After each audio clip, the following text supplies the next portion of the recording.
Welcome back to the show, everyone.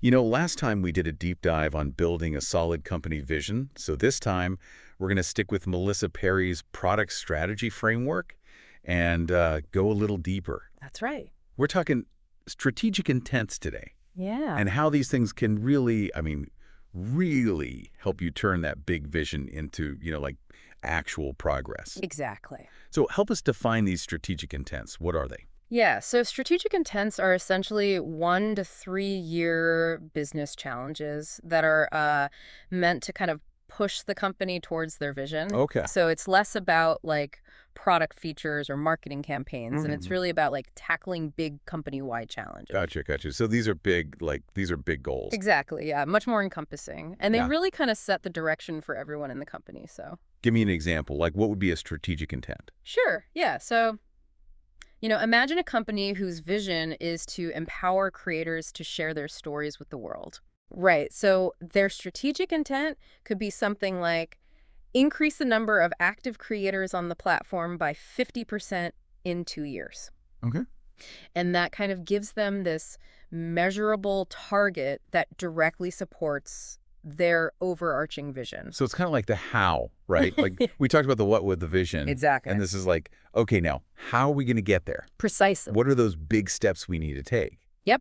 And I think for me, sometimes when we talk about these things, it helps to have just a few more examples, right? So like, what would be another one? What if a company wants to start, they want to move up market, right? Yeah, sure. They want to target bigger clients. Yeah. What would be a strategic intent there? So their strategic intent could be, move up market into the enterprise business. Okay. And then a business goal would be like increase revenue from 10 million to 30 million annually in 3 years. Oh, okay. So it's tied to a specific business goal as well. Exactly. Got it. And, or, if a company wants to expand their reach, right? Yeah. So geographically, Yeah. their strategic intent might be expand into new geographic markets. And then they might have a goal like increase the customer base by 50% in the Asia-Pacific region within 2 years. Gotcha. And like, how about like a social media company, right? Yeah. And they want people to like be more engaged. They want to increase that engagement. Okay, What yeah. would be a good example there? So their strategic intent might be something about meaningful connections. Right. And their goal would be to increase their daily active users from, maybe 67.5% to 75% within 2 years. Okay. So these are really helpful because now I'm starting to see that it's not about like, one specific feature or one little campaign. Yeah. This is really about looking at the big picture of what's going to really move the needle for the company. Yeah, for sure. And I think a really good example of this is Netflix. Absolutely. Right? Like early on, they had a really clear strategic intent. What was it? Yeah, so their initial strategic intent was lead the streaming market. Lead the streaming market. Exactly. And I feel like that really guided everything they did. Oh, absolutely. Yeah. What are some examples of decisions they made based on that? I mean, think about it. Making sure their platform was compatible with all these different devices. Yeah. Investing heavily in their own content. Yes. All those things were really tied back to this idea of dominating the streaming market. Right. And then like what happens when, they achieve that goal? Exactly. And they did. So once they had that market leadership, they actually shifted to a new strategic intent. Okay. And this time they focused more on like creating their own content. Gotcha. So it can evolve. Like it doesn't have to be set in stone. Exactly. It needs to evolve as the company progresses, for sure. But what about, I'm curious about this, like, can you have too many strategic intents? Like, wouldn't it be better to go after a bunch of things at once? That's a great question. And it's actually a common mistake that a lot of companies make. Yeah, because it's kind of like spreading peanut butter. Oh. If you spread it too thin, it loses its impact, right? Yeah. So the same thing applies to these strategic intents. Oh, yeah. If you're trying to do too much at once, you end up spreading your resources too thin. Ah, the peanut butter effect. Exactly. That makes sense. So, like, how many is too many? Like, what's the ideal number? Yeah, so for smaller companies, often focusing on just one, like a single well-defined strategic intent is enough. Okay. That gives everyone a really clear direction to Right. rally behind. Gotcha. But for larger organizations, maybe a max of 3 is usually a good rule of thumb. Okay. But, like, how do you even figure out what your strategic intent should be in the first place. Right. Like, that seems really daunting to me. It can seem that way, yeah.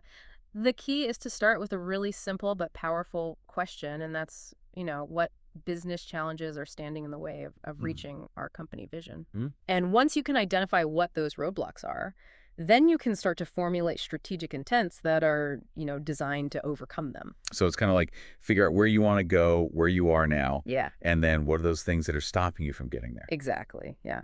Like creating a strategic roadmap for success. I like that. Yeah. So, we've talked about these intents, how they're important, how to kind of figure out what they should be, but then, like, how do we measure our progress? That's where quarterly business reviews come in, or QBRs, as we call them. Okay, I'm intrigued. Tell me more about those. Okay, great. So QBRs, they're really like this vital part of the whole strategic execution process. Okay. And it's a time for, senior product leaders to get together Mm. and kind of assess the progress that they've made towards these strategic intents. Gotcha. So we're not like going into the weeds of every little project, right? Exactly. It's Yeah. it's a little more high level. Yeah, it's about zooming out and looking at the big picture and focusing on those, like high level metrics that really matter. Okay. So, like, what are some examples of those metrics? Things like revenue growth, Okay. customer churn, Right. and overall costs. It's Mhm. about understanding, like, how are these numbers moving Yeah. in relation to our strategic intents? Right. So, like, if the intent was to increase market share, Hmm. then you'd be looking at, like, okay, well, how are we actually doing on that? Exactly. Got it. And so during these reviews, the team's going to analyze, like, how much progress they've made, identify any potential roadblocks, Mhm. and also discuss, how various product initiatives have contributed to those goals. Right. So it's kind of a chance to, like, celebrate what's working Yeah, and absolutely. then figure out, like, okay, where are we stuck? What do we need to change? Exactly. Okay. I like that. So, it's a way to make sure that everyone stays focused and aligned on Yeah. achieving those strategic intents. So if the strategic intent is, like, let's say, to improve customer satisfaction, then the metrics you'd be looking at would be different, right? That's right, yeah. Like in that case, you'd be looking at things like Net Promoter Score or, customer satisfaction surveys. So it really depends on what that specific intent is. Exactly. Yep. But, okay, so we've got the QBRs, Mm-hmm. which are kind of like that high-level view. Yeah. But what about those, like you said, getting into the weeds of, like, specific projects and things? Oh, right, yeah. Where does that happen? Yeah, so that's where those product initiative reviews come in. Okay. And those are like separate meetings Gotcha. where, teams are going to dive much deeper into the details of those individual projects. Right.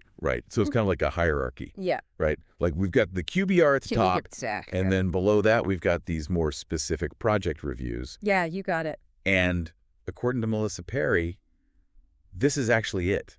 Yeah. Like, this is the whole enchilada. Right. We've covered like the two core elements of a company's strategy. No way. That's it. Yeah. Tell me what they are. Okay, so it's really simple. Company vision Okay. plus strategic intents Mm-hmm. equals company strategy. Wow. I can't believe it's that straightforward. It is. But it makes so much sense, right? You've got the long-term vision. Yep. And then you've got the plan for how to get there. Exactly. Yeah. And when everyone's aligned around those goals, Yeah. that creates a really powerful force for moving forward. It's like having a map and a compass Yeah, for sure. to guide everyone on that journey. Exactly. So this isn't just for, like, big companies either, right? Like, right. I can use this for my own life. right? Absolutely. Yeah. It applies to personal goals, team Yeah. projects, really anything. So, like, instead of just saying, oh, I want to be more productive, Yeah. I could, like, set a strategic intent around that. Exactly. Like, okay, I'm going to implement a time management system and reduce wasted time by 20% within 3 months. There you go. Yeah. You've taken like a vague desire and turned it into a concrete, actionable goal. I love it. This is so cool. Yeah. You've got a clear time frame, Uh-huh. measurable outcome. You've created your own personal roadmap for success. I love this. Mhm. This is so empowering. It's like, I've got this secret weapon now It is. to make my dreams come true. Okay. But before we get too excited, Yeah. are there any like downsides to strategic intents? Like, are there things we need to watch out for? That's a really good question, and it's great that you're thinking critically about this. Well, I always try to. And yeah, there are definitely some potential pitfalls to be aware of. Okay. One of the biggest challenges is making sure that your strategic intents stay relevant, Okay. like adaptable as things change. So we can't just, like, set them and forget them. Exactly. Right. Yeah, Hey. because things change all the time, right? Mm. Market dynamics shift. Yeah. New technologies come out. Mm. Priorities within the company evolve. Okay. So it's crucial to, like, regularly review. And maybe revise Yeah. your strategic intents to make sure that they still align with the overall vision. So it's an ongoing process. Exactly, yeah. It's like a Yeah. continuous course correction. And I'm guessing, like those QBRs that we talked about, Yes. they play a big role in that, right? Absolutely, yeah. They're like that dedicated time to step back, assess progress, and make any necessary adjustments. So we're making sure that, the ship stays on course, Yeah. even when the seas get rough. Even with the changing winds and currents. Yeah, I like that. So we've really dug deep into this idea of strategic intents Yeah. and how they can, take that company vision and Mm. turn it into something, Mm-hmm. real. Exactly, like a roadmap for success. Yeah. Yep. And it's not just for, like, Right. big companies or whatever. Yeah, it can be applied, like you said, to Yeah. our own personal goals, Exactly. particularly team projects. It's really all about Yeah. having that clarity. Like, okay, here's where we want to go. Here are the steps we need to take. Mm-hmm. And then constantly checking in to make sure we're still on track. Exactly. They're almost like a compass, right? That's a great analogy. To guide the company through. Like a good captain, right? Companies need to be ready to adjust their course Yeah. when things change. Exactly. And that's where those QBRs are so important. Yeah, those check-ins. Yeah, exactly. So as we kind of wrap up this deep dive on strategic intents, Yeah. what's like the one thing you want our listeners to take away from this whole conversation? I would say that understanding this power of strategic intents can be like truly transformative. Oh, wow. Yeah, whether you're leading a company, Mm-hmm. a team, or even just, your own life. Yeah. It helps you go beyond those vague aspirations and really create a clear path towards achieving those, Mm-hmm. big audacious goals. This has been fantastic. Thank you so much for walking us through all of this. It's been a pleasure. It's been such a great deep dive. And, to all our listeners out there, as you embark on your own journeys, whether it's personal or professional, keep those strategic compasses handy and good luck.